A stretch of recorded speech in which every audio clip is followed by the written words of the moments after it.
The first time I saw the empty balance, my hands went cold. Years of saving, gone in a single transaction. When I asked, my sister didn't flinch. She twirled her keys, admiring the shine of her new luxury car. "You can just save again," she shrugged. I needed this more. And my parents? They nodded. "She deserves it," Mom said. Dad added, "Be a good sibling, support her." That was the moment I stopped being family and became executioner. I just smiled, walked to the kitchen, picked up my phone, and called the bank. They had no idea that fund wasn't just mine. It was tied directly to theirs. I had built that fund carefully, not just to buy a house, but as leverage. Joint investments, co-signed guarantees, tax shelters in my name, theirs woven in. They thought they were clever, tying me into their financial web so I'd never leave. They never realized I studied every statement, every loophole. If they wanted to drain me, they'd bleed with me.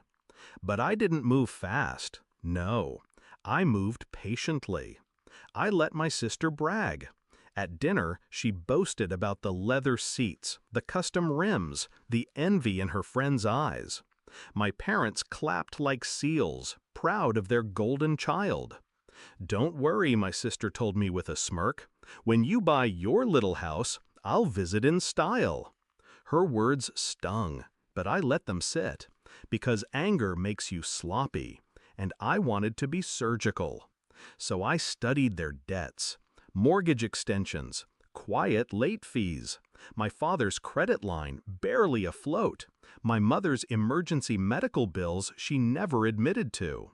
My sister's new car wasn't fully paid. It was a noose of monthly payments she couldn't afford without them. And that was my crack in the wall. I moved in silence, shifted accounts, called the bank, the broker, the lawyer I had been quietly paying for years. I pulled the pin on the grenade they'd handed me when they tied my savings into theirs. One by one, accounts froze. Credit lines collapsed. Insurance premiums defaulted. My fund had been the collateral keeping them afloat. Without it, the house of cards toppled.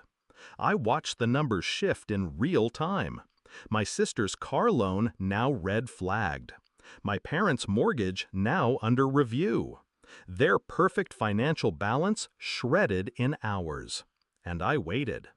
The call came 2 weeks later. "Why are our accounts frozen?" Dad barked down the line. Mom's voice cracked in the background. My sister screeched, demanding answers. I held the phone steady, calm as ever. "Because you spent what wasn't yours," I said. "You selfish little—" Dad started, but I cut him off. "You wanted me to save again?" My voice dropped, low and sharp. "Then start saving yourselves." I hung up. The fallout was delicious. My sister tried to keep the car. Couldn't. It was repossessed in public, the tow truck hauling away her pride while the neighbors stared.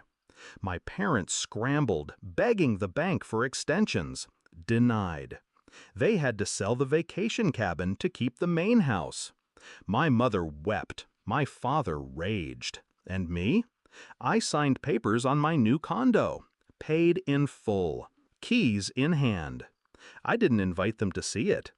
The confrontation came months later. They showed up unannounced, standing in my spotless kitchen like beggars who once played king and queen. My sister without her car, my father hollowed, my mother gaunt. "You ruined us," Dad hissed. "You did that yourselves," I said. My sister's eyes burned.